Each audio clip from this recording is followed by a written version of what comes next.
Bonjour tous, vous êtes les bienvenus sur El Agrico dans sa formation en agriculture et élevage. Je m'appelle Ngandou Etienne.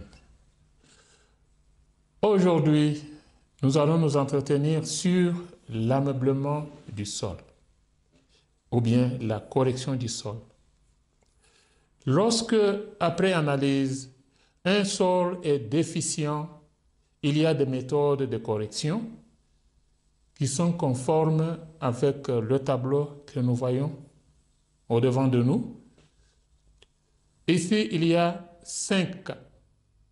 Au premier cas, nous avons un sol qui a un pH acidique, c'est-à-dire le pH est inférieur à 6.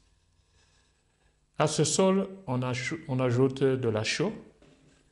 Et cette chaux est ajoutée en raison de plus ou moins 100 kg par hectare.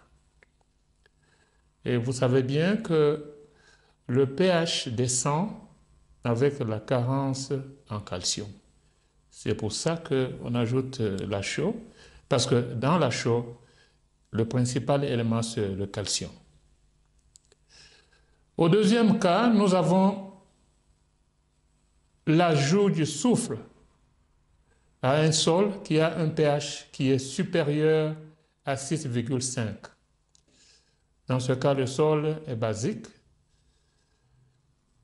et on ajoute du soufre en raison de plus ou moins 30 kg par hectare. 100 kg par hectare, comme pour la chaux. Nous savons bien qu'il y a des plantes qui vivent en deçà de pH 6. Il y a des plantes qui vivent ou qui poussent bien à un pH de 5,5. C'est le cas de la patate douce, de la patate, de l'oignon. Généralement, les plantes qui poussent en dessous du sol, qui ont une racine en dessous du sol qui est mangeable, ces plantes supportent un pH de 5,5.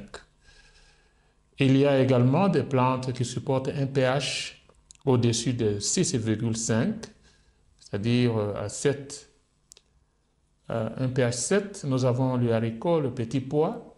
Ces plantes peuvent également vivre à ce pH. Voilà les deux premiers cas.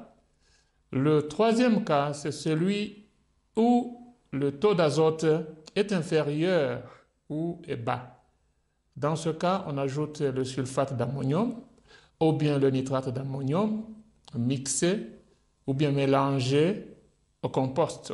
Le compost, c'est la matière composée de feuilles mortes qui ont traîné pendant longtemps et qui peuvent être ajoutées. Le quatrième cas, c'est le cas où le phosphore est bas.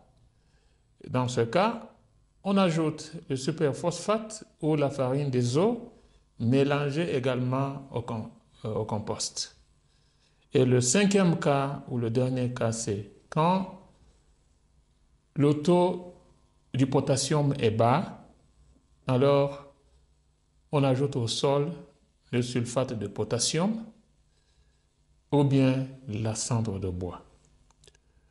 Donc, l'ameublement du sol est très important et il se fait généralement au début de la saison sèche, c'est-à-dire à partir du mois de mai, pour permettre au sol de se mélanger avec ses ajouts pendant les 2 mois de repos qui sont le mois de juin et le mois de juillet. Ce sont des mois froids en dessous des tropiques.